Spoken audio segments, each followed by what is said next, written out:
Hello, students. This is Miss Louise coming from my reading house. And I wanted to read to you a little earlier again today.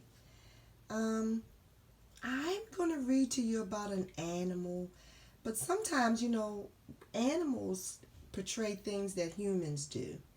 And in this story, it's about a little animal who's misplaced something and is trying to find it.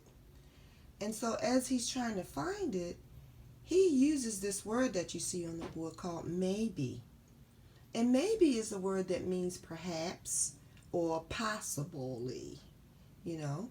And we use it sometimes when we can't find things and we're trying to figure out situations and we use our imagination. The imagination is when we get like pictures in our mind and we might say, well, maybe I put it here. Or maybe this person took it by accident. Perhaps this is what happened. And so that's what you're going to see in this text today. But while you're listening to it, I want you to use your imagination. I want you to think about connections, either text to self, text to world, or text to text. Maybe this has happened to you before, or maybe it's been in another story before. But this will help you to remember and comprehend. So let's get to our text. So here we go. Maybe a bear ate it. By Robbie H. Harris and Michael Embury. Okay. Let's see what he thinks the bear ate. He's hugging on a book right there. And look, he's getting ready for what? For bed, like we always do. So he's collecting all of his toys and he's climbing in the bed. Maybe a bear ate it. So now you have to use your imagination because this is a wordless page and you only have a picture. So I want you to think about what do you think would be on this page? What would you think the words would be? I think it would be, come on all you guys, it's time to go to bed. So he's climbing up and putting all his toys and his book on his bed. Okay? Now he's in the bed and he's reading his book. What do you think the words would be? Maybe they would say, oh, I'm at a good part right now, guys. I love reading. This is something that you should do before you go to sleep each night. Good readers read. Okay? Let's see. Oh, now he's really in the book, almost like he's falling in the book. And sometimes that happens when we get a little sleepy. Let's see. Yes. His eyes are getting a little droopy, but he's still trying to read. And we do that sometimes, don't we?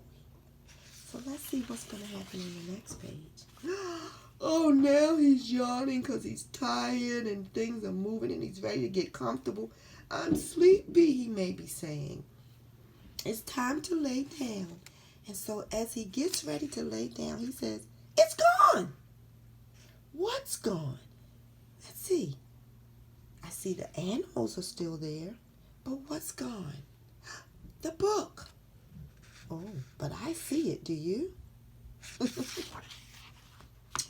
It's nowhere, he says. So he's looking everywhere. And sometimes when we can't find something, we look everywhere but the right place, right? And then we get a little upset. He says, I can't find it anywhere. But I don't think he really looked everywhere. Now he's upset. Where is my book? I need my book. Now he's crying. He must love to read. So now is when his imagination is coming in. And he says, maybe a bear ate it. Urgh. So now he's imagining a bear eating his book with a fork. And then he imagines a dinosaur and he says, maybe a stegosaurus stomped on it. And now he's seeing a stegosaurus in his mind, in his imagination, stomping on his book. What a great imagination. Maybe a rhino ran away with it. And look, he has the book on his hook. The rhino even has a hat on, and he's running after the rhino. In other words, he's probably saying, "Give me my book."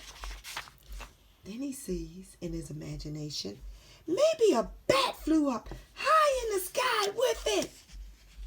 Now, where is he getting all these ideas of those animals? Think about it. Maybe a shark swallowed it. And look, he's scuba diving under the water in his imagination, and all of the crab is reading the book aloud to all of his friends. This is his imagination. Then he says, maybe an elephant fell asleep on it. Oh my, look at the elephant. Look where the book is. What an imagination. Now let's see. Wow, I can't go to sleep without it. So I better go look for it. Great idea. What you think? So he looked where? He's looking in the kitchen, in the sink. Where is this? He's looking in the dryer. He's looking in a jar. He said, "I'm looking." He's looking in the pots and pans. But was he all in those places? But it's okay to look. I'm still looking. He's looking in a bag.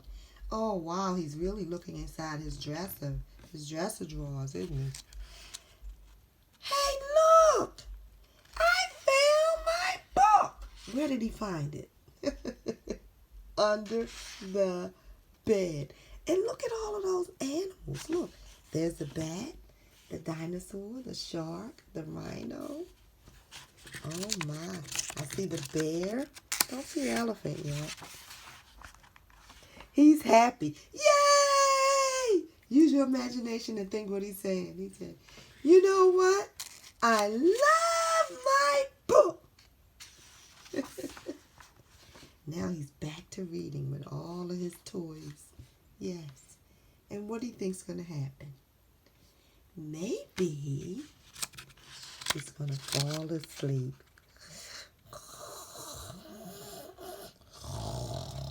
He's fast asleep. For the love of reading. The end. Now, maybe that's never happened to you, and maybe it has. But use your imagination and think about when you lose something, okay? And think about how those mental images come in your head. And maybe they're true and maybe they're not, but they come from somewhere. And so now I want you to imagine that your hands are dirty. So now maybe you need to go wash your hands. Thanks for listening. I'll read to you tomorrow. Bye-bye.